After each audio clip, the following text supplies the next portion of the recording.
9h34. A gente vai para o norte do Brasil para falar da COP30 e tem lá o Pedro Campos como nosso enviado especial, trazendo todas as informações de todos os níveis, desde os primeiros minutos. Oi, Pedro, como vai? Bom dia. Tudo bem, Ronald? Bom dia para você, para o Cláudio Humberto, para quem está acompanhando o Jornal Gente neste sábado aqui pela Rádio Bandeirantes. Aqui um calor danado, uma situação bem diferente, né, da vivida no sul do país. A programação da Rádio Bandeirantes está trazendo todos os detalhes dessa tragédia. Que coisa terrível, né? Essa chuva forte, ventania lá no sul do país. Esse é um assunto que, claro, tem impacto aqui, porque nós estamos tratando das questões do clima, e hoje aqui vai ser um dia mais tranquilo em relação à movimentação, porque acabou a cúpula dos líderes mundiais que vieram à floresta amazônica, vieram aqui à capital do Pará, Belém, para tratar das questões climáticas. O discurso muito afinado, viu, Cláudio Humberto, aqui de todos que vieram, até porque a quem veio para cá tem um alinhamento nessa questão ambiental, do ativismo, e já se sabia que seria dessa forma. Aqueles que pensam diferente absolutamente ignoraram o evento, mandaram aí representantes de baixo escalão, alguns deles nem mandaram representantes para essa cúpula de líderes, e o que nós tivemos aqui foi uma foto que mostrou todos sorrindo, um protocolo, mais uma vez, de intenções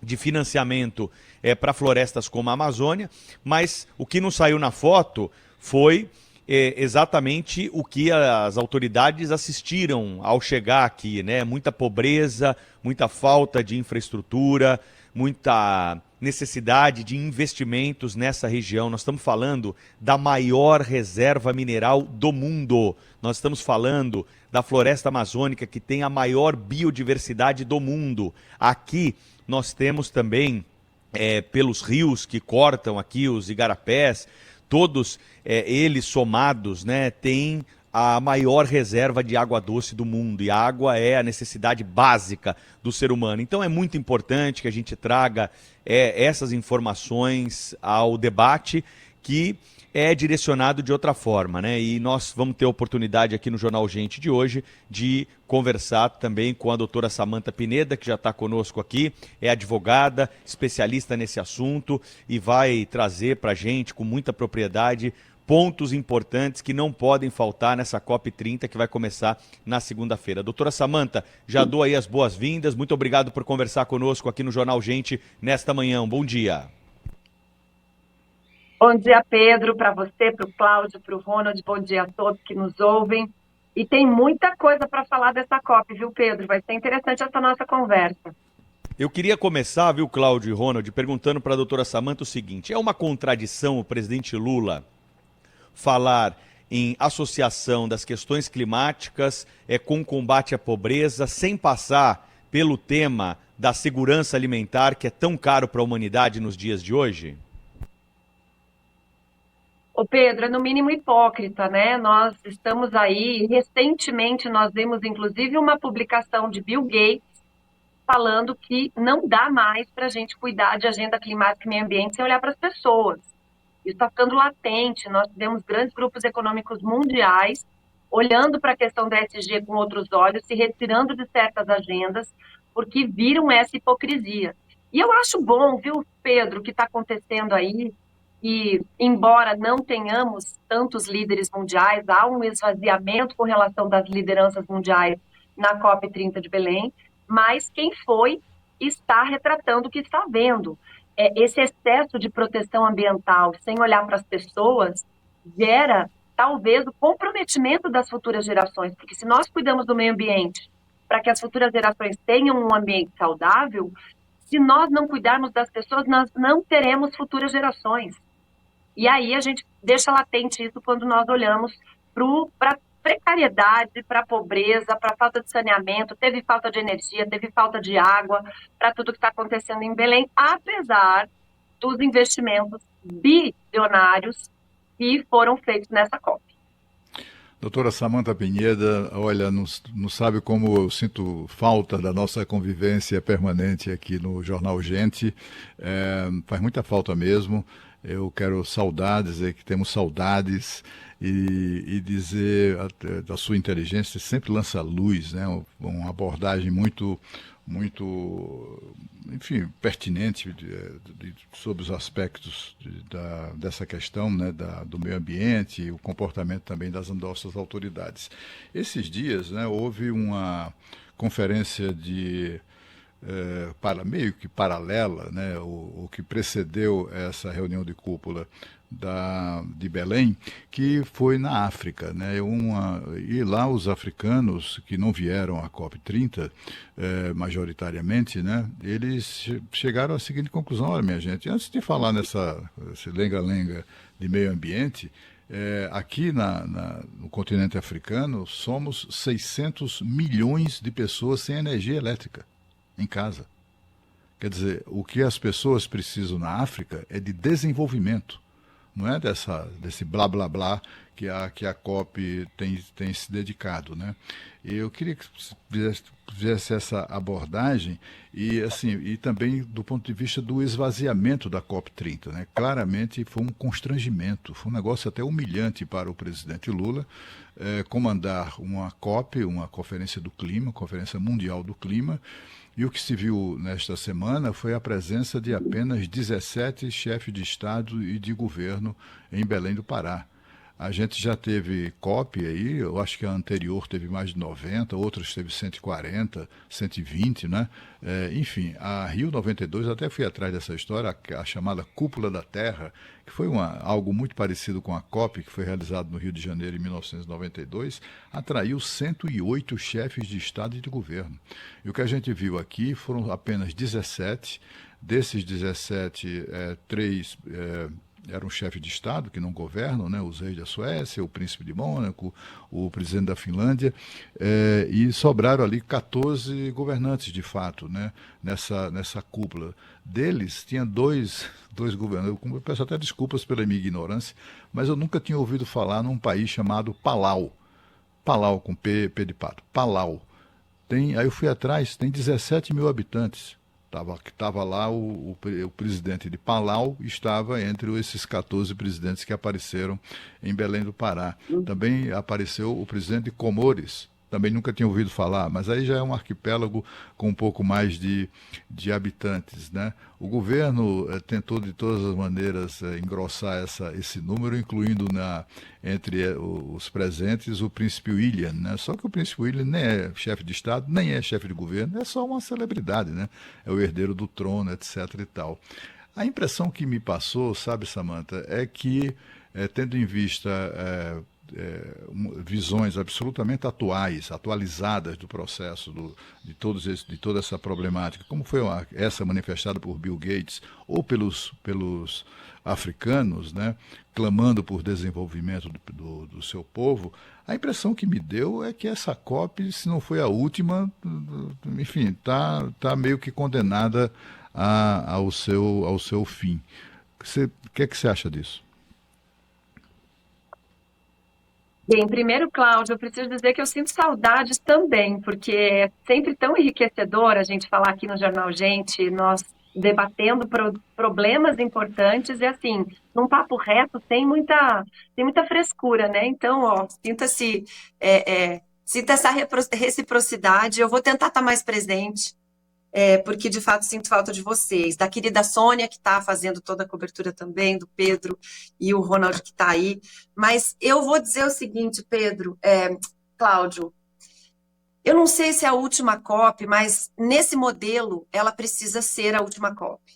Porque eu acompanho COPs há muito tempo, eu trabalho há mais de 20 anos com direito ambiental, e a Rio 92, citada por você, foi onde nasceu a UNFCCC, que é o Departamento de Clima das Nações Unidas, da ONU. Foi lá que começou tudo.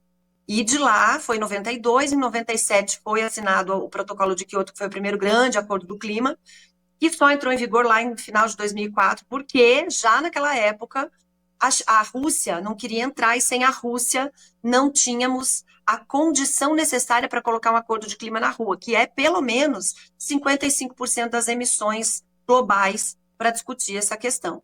Só que se a gente fizesse essa regra neste ano, nós não teríamos COP, porque os Estados Unidos, que é o segundo maior emissor, não veio, mandou nem representante. A China, quando colocou a sua meta de descarbonização, que para os que nos ouvem, é um critério da COP que cada nação, cada país apresente uma meta de diminuição de emissão de gás de efeito estufa, principalmente carbono. A China, que é a primeira emissora de gás de efeito estufa do mundo, apresentou uma meta dizendo o seguinte: a minha NDC, a minha meta determinada para a diminuição das emissões é essa, mas eu vou fazer isso se eu crescer, se o PIB aumentar, se eu gerar emprego, se a economia desenvolver. Então, a gente está olhando, a Rússia não veio porque fala que está em guerra, e de fato, então ficou assim, meio que Brasil e Europa sozinhos discutindo isso aqui. Porque o restante tem economias ainda clamando por olhar. Como você falou, teve esse encontro na África, teve vários encontros pré-COP em países pequenos e subdesenvolvidos ou em desenvolvimento. Pelo amor de Deus, a gente precisa ter o básico, o saneamento, a energia, o alimento. E a gente não fala da agricultura sustentável do Brasil, que tem que ser vitrine nessa COP. Então, Cláudio, eu acho que sim, a COP nesse modelo, ela precisa ser revista. É a 30ª edição, faz 30 anos que a gente está discutindo, nós aumentamos as emissões. E vou dizer, o Acordo de Paris, que veio depois do Protocolo de Quioto foi assinado em 97, entrou em vigor em 2005, e em 2015 foi assinado o Acordo de Paris. O Paris falou que o objetivo dele era manter a temperatura média da Terra para que ela não aumentasse 1 grau. O de Kyoto era 2 graus, o de Paris era 1,5 graus. Já foi. O ano passado ficou comprovado que a temperatura média da Terra já ultrapassou 1,5 graus de aumento nas suas medições históricas. Então, para que está servindo esse Acordo de Paris?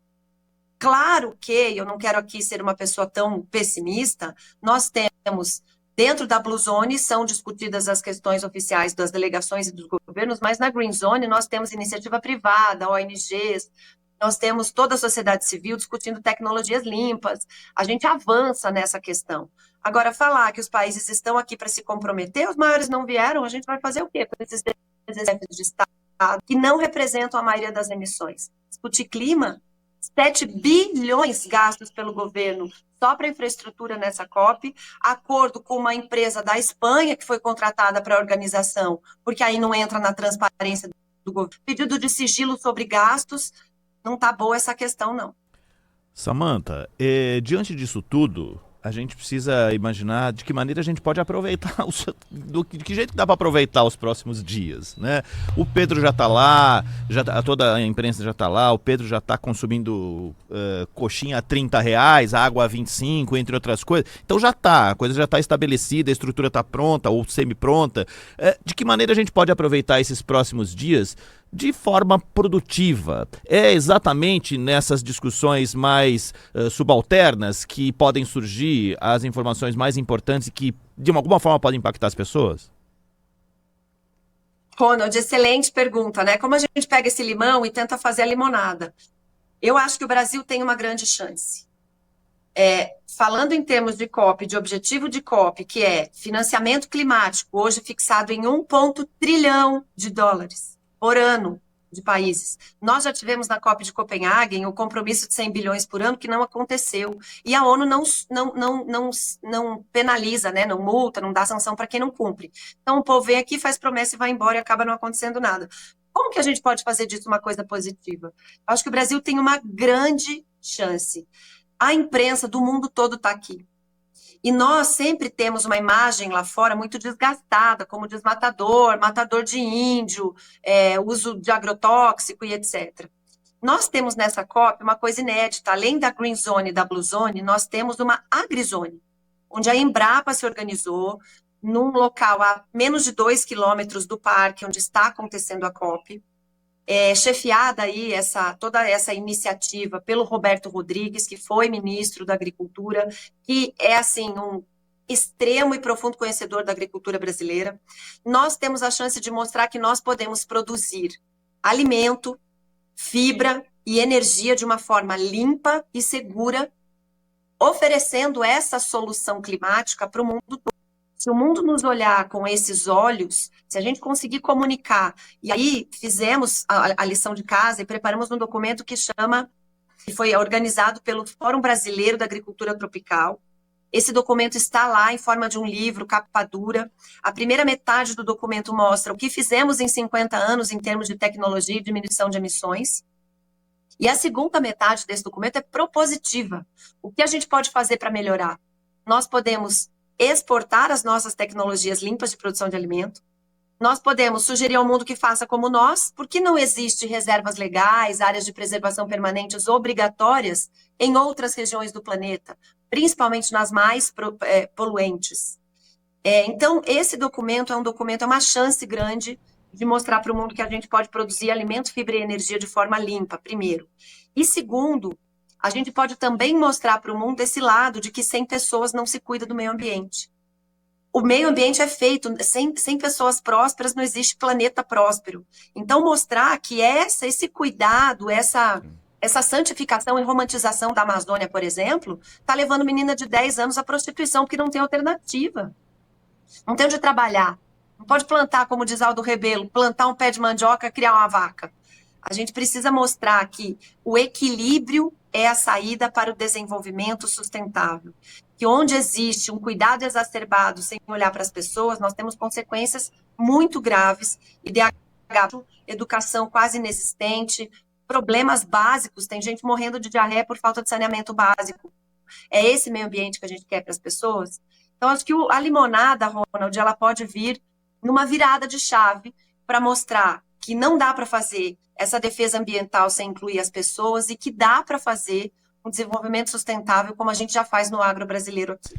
Aliás, viu, doutora Samantha Pineda, que está conversando com a gente ao vivo nesse sábado na Rádio Bandeirantes, nós mostramos ao longo da semana que essa declaração do Bill Gates deu um curto-circuito aqui no povo da COP, viu? Porque todo mundo ficou chocado, não se tocou no assunto se não houvesse uma provocação, e aqueles que tinham o Bill Gates como um guru aí do ambientalismo, agora estão tentando se distanciar, né, das citações para o bilionário cofundador da Microsoft, que investe bastante, né? Já deu uma grande parte da sua fortuna para esses programas aí que combatem, né, de uma forma mais radical a utilização do carbono.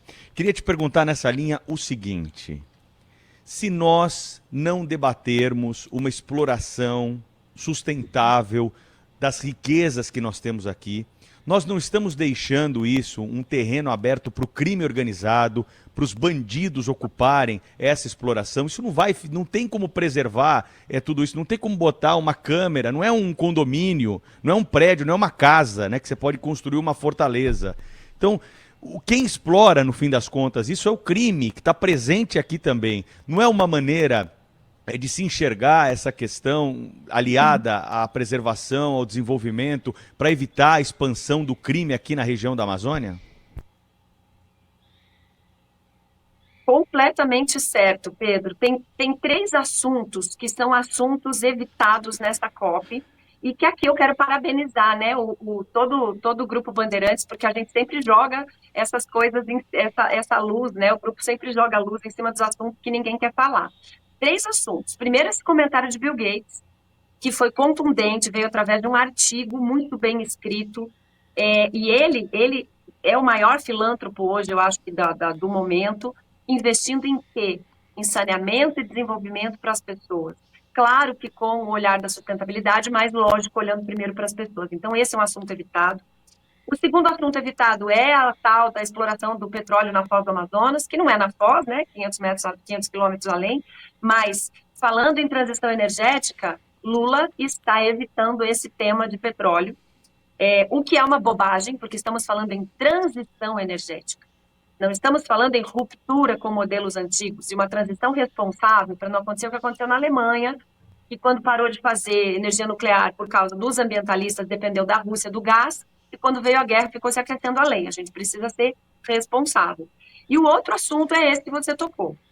Quando a gente fala em proibições, a gente proíbe pessoas de bem, que não querem processo de crime, que não querem uma multa, que não querem lá o IBAMA com um fuzil na casa delas. Agora, o crime organizado, ele não está nem aí para as proibições. Então, a gente está deixando, sim, um campo aberto, e esse assunto está sendo evitado através de uma maquiagem do desmatamento. O desmatamento ilegal do Brasil, ele é feito pelo crime organizado, ele não é feito pelo agro. Ele é feito para exportar ilegalmente para contrabandear madeira nobre, animal silvestre, minério, garimpo ilegal, e isso tudo é crime organizado.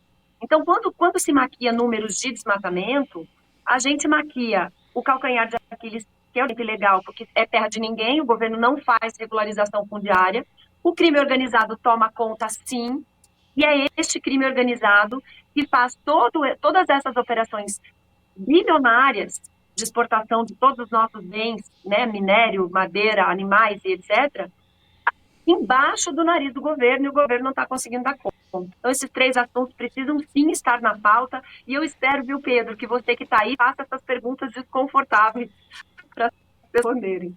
Estamos aqui. Ô Pedro, é boa essa Samantha Pineda, né? Fala exatamente aquilo que muita gente evita falar e fala sempre com muita coragem, com muita qualificação, né?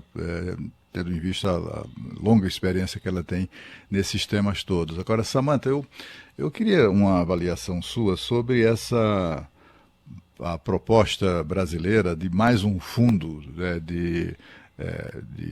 para o financiamento da proteção ambiental, etc. e tal. Como é que é? O TFFF. Essas são as iniciais desse fundo, né? Não é a primeira vez que alguém tem essas ideias luminosas, né? Esse fundo é meio que uma cópia dos anteriores, uma cópia, né, um copiar-colar de iniciativas anteriores que não deram em nada. A gente viu no Acordo de Paris, houve um compromisso de 100 bilhões de reais por ano, né, para o financiamento disso, para a preservação ambiental, etc. Nunca ninguém pagou coisíssima nenhuma. Depois veio o Macron, agora mais recentemente, poucos anos atrás, também deu uma lacrada lá, e agora a lacração ficou por conta do presidente Lula. Eu queria que você avaliasse e nos explicasse por que é que iniciativas assim sempre dão em nada.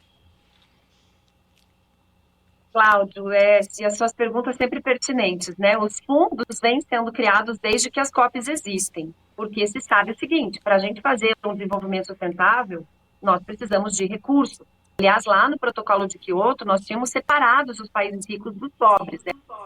Eles colocam o nomezinho bonitinho, né? Os desenvolvidos, dos países em desenvolvimento, países desenvolvidos participavam do anexo 1 do protocolo de Quioto, que era o único que deveria doar, que deveria financiar esses recursos necessários para uma transição, para o que eles chamavam de MDL, que era o Mecanismo de Desenvolvimento Limpo.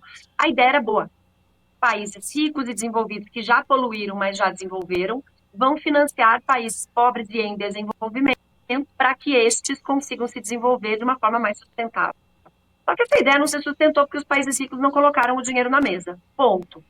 Todos os fundos, o fundo clima, o fundo de adaptação, o fundo de catástrofes, todos esses fundos criados ao longo das COPs ficaram aquém do que tinha sido projetado para as doações. Tivemos alguns recursos aplicados, desastres, principalmente em países muito precários. O Brasil nunca viu a cor de nada desses fundos. Teve uma aplicaçãozinha muito pequena aqui uma vez, em algum momento, mas vou te falar o seguinte, eu estou olhando por duas vertentes para esse novo fundo. TFFF é a sigla em inglês para Fundos Florestas Tropicais para Sempre. Poucos países têm florestas tropicais. Ninguém fala do desmatamento da Europa, porque ninguém vê o desmatamento da Europa, já desmatou tudo. Ninguém fala do desmatamento dos Estados Unidos, porque os 20% de floresta que tem lá são parques nacionais cuidados pelo governo. O produtor pode plantar em 100%, ninguém tem que derrubar nada. Por que se fala de desmatamento no Brasil, na Indonésia, em lugares que ainda tem floresta? Que ainda tem floresta. Só que esse fundo, ele veio com uma roupagem que talvez possa ser um diferencial. Não é o Brasil que está criando, isso foi uma proposta já lá da COP 28, eu acho, que foi a de Sharm el-Sheikh, foi amadurecido na COP do Azerbaijão, e agora o Brasil está puxando essa brasa aí para a sardinha nossa, né? É para manter florestas em pé, mas ele não é só um fundo de doação, como todos os outros das COPs. Ele é um fundo que vai funcionar como uma espécie de investimento, ele admite capital privado, e ele vai, através de projetos, remunerar o que for investido. Então, acho que, de repente, pode haver uma inteligência financeira voltada para pagamento por serviços ambientais e possa até ter alguma coisa que vá dar certo se não desvirtuar no caminho. Está muito precoce ainda, fizemos o anúncio desse fundo, só 3 países colaboraram, Noruega, Brasil e não sei um outro país que colaborou. 50 países Holanda. aplaudiram e 3 colaboraram. Então vamos ver. Samantha, só para encerrar de minha parte, passando a bola pro Pedro, a pergunta é do ponto de vista felino, porque sou um criador de gatos também. Queria saber qual o nome do gatinho que estava ali na poltrona atrás de você e que saiu fora durante a entrevista, por favor. Tenho 2, tenho o Raja e a Kira, 2 gatos de rua que acabaram me adotando e vão aqui para casa e cuido deles, eles cuidam de mim. Sempre eles participam das entrevistas porque gostam desse glamour todo da televisão. Ótimo, um beijo especial para eles. Pedro Campos. Doutora Samantha, a senhora está escrevendo um livro aí, quando é que vai ficar pronto? Conta pra gente o que vem nesse livro aí. Gente, essa fofoca não estava no script, Pedro, você está me entregando. Eu estou escrevendo um livro que chama O Meio Ambiente para a Humanidade. Vamos dizer até que eu estou copiando Bill Gates, mas o meu livro já estava em andamento. A proposta aí é para que eu, no início de 2026, consiga lançá-lo e vocês vão ser os primeiros a saberem. Trago todas as bizarrices que acabaram condenando à morte, e eu não estou falando em sentido figurado, eu estou falando em sentido literal, à morte pessoas por um cuidado exacerbado com as questões ambientais.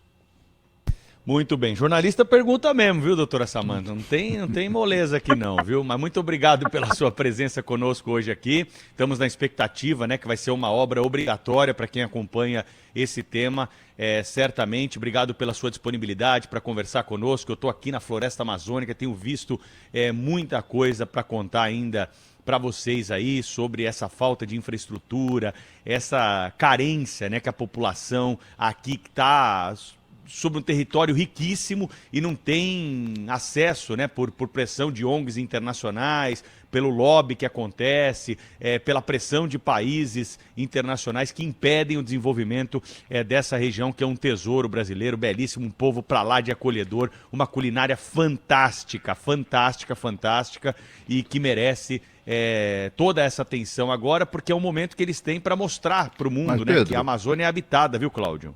Pedro, esse negócio de brigadeiro custando R$20, aquele bolinho de brigadeiro R$20, isso chega a ser criminoso, né, não? Ah, isso a doutora Samantha já foi para outras COPs também, assim como a Sônia Blota, essa é a minha primeira vez, parece que isso é como... Ela dentro, viu, Cláudio? Dentro lá da COP é absurdo, parece que você está no exterior, pagando em dólar, em euro, uma água R$25, Cláudio Humberto, uma garrafinha d'água, não é nem garrafinha, é uma latinha d'água, né? Agora está na moda esse negócio de lata para água. Então, assim, é muito caro. Uma coxinha R$30. Os gringos vêm aqui, eles comem, porque eles falam, pô, eu só tenho oportunidade de comer no Brasil. Tava conversando com um jornalista da Etiópia, que já veio 2 vezes aqui pro Brasil, ele falou para mim, não tem problema, eu pago R$30, isso aqui é uma maravilha. Eu falei, mas se você sair aqui, andar 2 quarteirões, você vai pagar menos da metade, de 1/3 desse valor para comer uma coxinha, talvez até melhor do que essa aqui. Mas tudo aqui dentro muito caro mesmo.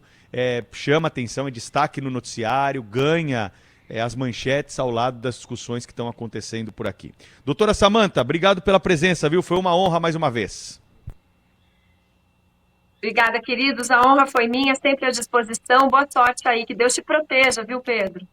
Valeu, obrigado. Cláudio, Ronald, boa sequência de Jornal Gente. Vou dar uma circulada aqui para apurar as informações e voltar ao longo da programação da Rádio Bandeirantes com mais notícias. Ô Pedro, direto aqui de Belém do Pará. Fala, Ronald. Ronald. Deixa eu te fazer uma pergunta, porque claro, a gente já cobriu tantos eventos que são formados, né? Forjados não é a palavra correta, mas formados para acontecer num lugar uma vez. E às vezes são eventos anuais, às vezes demoram mais, às vezes acontece uma vez só na vida, como é esse que vai acontecer aí em Belém. A gente teve, quando a Fórmula 1 veio para São Paulo lá atrás, no fim dos anos 80 e começo dos anos 90, foi uma loucura refazer Interlagos para receber Fórmula 1. E a coisa mais emblemática disso foi que, quando foi dada a largada, tinha um cenário e na segunda volta eles estavam terminando de pregar a última placa de publicidade na subida da reta dos boxes. Isso é uma coisa muito emblemática para mim.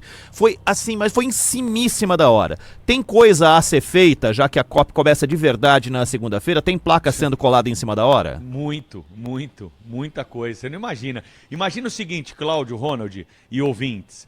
vocês já reformaram casa, né? Uhum. Aí você tá pronto ali já preparando a mudança. Aí você vai fazer uma última visita na obra, você chega lá, você vê que a parede ainda não tá pintada, você vê que a pedra ali da pia ainda não foi colocada, mas todo mundo fala, não, isso aqui é rápido, isso aqui é rápido, isso aqui é rápido. É mais ou menos assim. O pessoal tá trabalhando duro hoje para montar todos os estantes, porque até ontem, Ronald, foi um encontro de líderes. Então era uma grande sala com ar-condicionado, a sala VIP. É uma estrutura provisória, mas mais fácil. Agora, os estandes, eles estão sendo montados ainda. Tem gente nesse momento pregando ali tapume de madeira para fazer a sustentação, colando aqueles banners, né, que fazem ali a publicidade.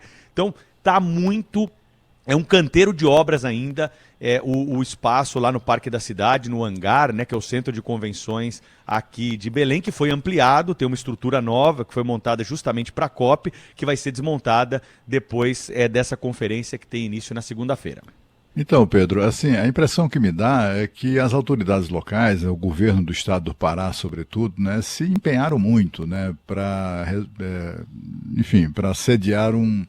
sediar um evento dessa dimensão, né? É uma coisa impressionante. Houve um evidente fracasso diplomático do Brasil, que não conseguiu atrair chefes de Estado e de governo relevantes, né? A não ser o Macron, que está desesperado por factoides que melhorem a sua popularidade, é o presidente francês mais mal avaliado da história, mas de uma maneira geral foi um fracasso sob esse aspecto, mas do ponto de vista da realização, eu fico imaginando o esforço que as pessoas, que os paraenses de uma maneira geral, e em particular as autoridades responsáveis por isso, tenham feito, né? Porque se um evento dessa natureza fosse realizado em São Paulo, ou no Rio de Janeiro, ou em Brasília, as pessoas mal perceberiam, né, que isso estava acontecendo na cidade, na medida em que são cidades já com condições, estrutura, né, para receber eventos desse porte. Você percebe isso? Percebe digamos assim, que o Belém do Pará talvez não tenha sido a melhor escolha,